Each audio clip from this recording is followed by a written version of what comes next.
Do you host your courses or memberships on ThriveCart Learn platform? If yes, please watch this video till the end, because in this video I'm going to share how you can automate the process of granting access to your courses or memberships hosted on ThriveCart Learn via automation. If you're doing it manually right now, maybe you already know how time consuming it can be, and people would start sending you emails if they don't receive the access immediately, right? So in this video I'm going to share how you can automate this process. So let's dive in. So there are two ways to do this. Obviously, if you are selling through ThriveCart platform itself, maybe if you are selling your product or course or membership directly through ThriveCart, there is an option called fulfillment, where you can select your membership platform as ThriveCart Learn, and just select the course. Here in this case, my course name is Automated System, so I just selected that. But if you have courses hosted on ThriveCart Learn, and if you are selling through ThriveCart, then you can just go to the fulfillment tab inside the products. You just go to ThriveCart dashboard, under products you can just click on edit and go to the fulfillment tab, as you can see the screenshot here, and just select the course name and membership platform as ThriveCart Learn. Obviously they will receive an access, but in this video I'm gonna dive into the automated process where you can grant access via API calls, where you are selling your product or courses or membership through another platform, maybe a funnel builder or landing page builder platform, or your own website, to grant access to them. So in this video I'm going to share how you can do it via API calls, basically a third party platform other than ThriveCart. If you are selling through a third party platform, you can use this method to grant access to them immediately to their email IDs.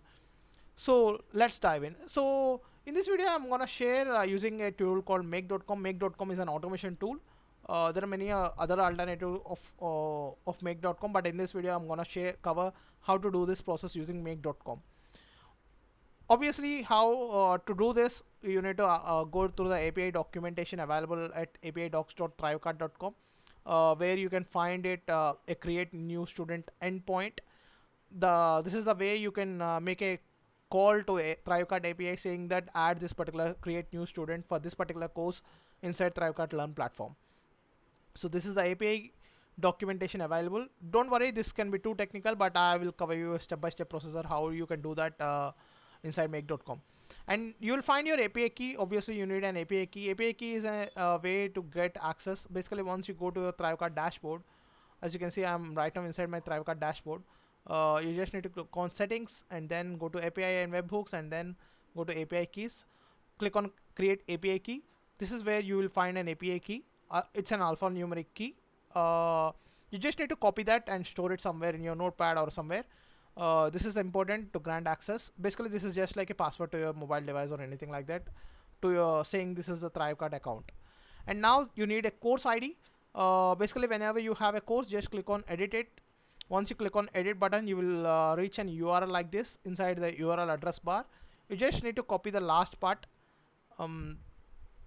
This will be the course ID. For every course this will be unique, and you just need to click on copy this particular part of course ID. This is really important because this is just like telling this is the course that I want a student to be added in. And now tags are pretty optional. You can add a tag to a student inside ThriveCart Learn platform.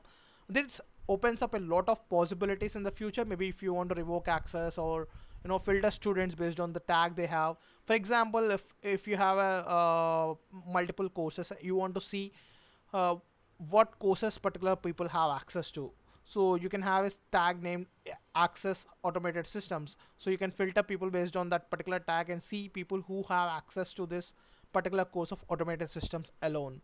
So this is how you can do this using tags.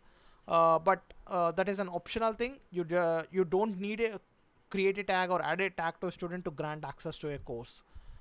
And obviously you need a make account, so you can just go ahead and create a make.com account. Go to make.com and create an account there.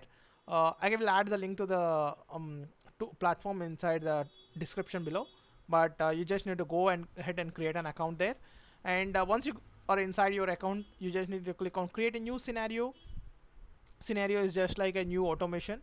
You just click on that, and if you are selling through Stripe directly, or if your payment gateway is connected to your landing page builder or funnel builder, which is obviously can be Stripe or PayPal or any other platform, you just need to select this. For example, if your payment gateway is Stripe where you are collecting payments, you can just select Stripe and watch the payments paid. Here in this video, I'm gonna grant access to using through a form. If you are having a support team who can, if you want to add people manually whenever you want or revoke whenever you want, using a form would be very easy and convenient for non-technical people, especially a support team. Maybe you are collecting payments manually, right? Like you are taking through other form of payments that doesn't allow automation or anything. Maybe you're taking wire transfer for a payment, so you can use a form approach, which is what I'm going to cover. So in this video, so I have created a form here where I'm collecting a student update form, where I just need to add the name, email ID, course ID, and tag. Basically tag is optional, but you just need to select these three, fill in these three details and submit it. Once the form is get submitted, the data comes into the automation. So here in this case, I'm using a form builder named fillout forms. So I just need to select that and create your account and all, and then you just need to select your event, which is you just need to correct form, and then you'll be able to do this. I have already done this process, watch new responses, so I'm gonna share that tab here. As you can see, I already connected my form account here, and I already selected the form and all. You just need to collect the form name and all. You just need to select them, and once you do that, you'll be able to see the data. Once you click on this run module, you will be able to see the data once the form is submitted. Remember that you have to submit this form to get this data here. Once you click on this run button, you will be able to see the data once the form is submitted. And you need to make a select a module called HTTP request. Basically, you are making an API call to ThriveCart API. You just need to select make a basic you just need to click on make request, and now you just need to select the method as post, and other data has to be mapped here. Basically, I already done that process. The endpoint is ThriveCart. You just need to copy and add all these details here, as you can see on my screen. And this request method is post, and authorization and bearer. These are all pretty common standard for even if you are using to in your make account. But you will have a unique API key here. As you can see, I have added a placeholder API key here, but this is how the format it can be an alphanumeric data. You just need to copy and paste that here after this text of authorization and bearer.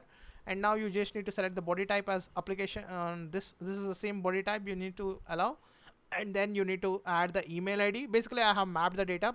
It is coming from the form here. You just need to click on this run module after you submit the form, or after you run an Stripe or anything else. You just need to click on run this module only, and once a payment comes in, or once a sale comes in on your store or landing page builder or anything else, the data will show up here. As you can see here, instead of answers, there will be the data of name, email ID, and all. And once you get that data here, you just need to select this option, and then as you can see, this is getting this data is getting shown from this module particularly. Once you hover over this, you can see this data is coming from this particular platform, module. So I have used fill out forms here and have mapped the data here. As you can see, email ID, name, course ID, and all details are coming through form. If you have a support team, you can just create a form for them, and they can just submit the form to grant access to the people on Learn platform, especially if you are selling through other platforms or collecting payments through other modes. So you can do this method. But otherwise, if you're having Stripe or anything, you just need to select that Stripe module just like I have shown previously. And then the next step is obviously to select you can search for this named HTTP. So once you do this, you just need to click on make a request, and then just add the details I have added here, just like this, the API of external students. And then you just need to add the data here, and tag here, map the data from here, because we want to do this dynamically, right? We don't want to grant access to one student only, right? We have to grant access to everyone who completes a purchase on your store or landing page or whatever. So you just need to map the data. Map data is generally a dynamic form of data, like you are sending the data from one platform to another. So this is called mapped data. You just need to select an option here. For example, I'm selecting the email here. As you can see, the email comes in here. So I have already done that just now. And while doing this, as you can see, the students are 3, and if I refresh this, as you can see, the students are 4, and they will receive an email like this. Just now, as you can see, there is an email like this, how to access your new courses. That is happens because of this. They will receive an email because we want them to receive an email, right? So you just need to add this parameter name trigger emails and true. So you just need to add all these things and then click on OK, and make sure to turn this automation on. This is a dummy automation, that is the reason I did not turn this on, but you just need to turn this on after you build this out. And that's it. You will start people will start receiving access without you having to grant them access manually. That's it for this video. If you have any questions, please feel free to drop them below in the comment section. Have a great day. Thank you so much for watching.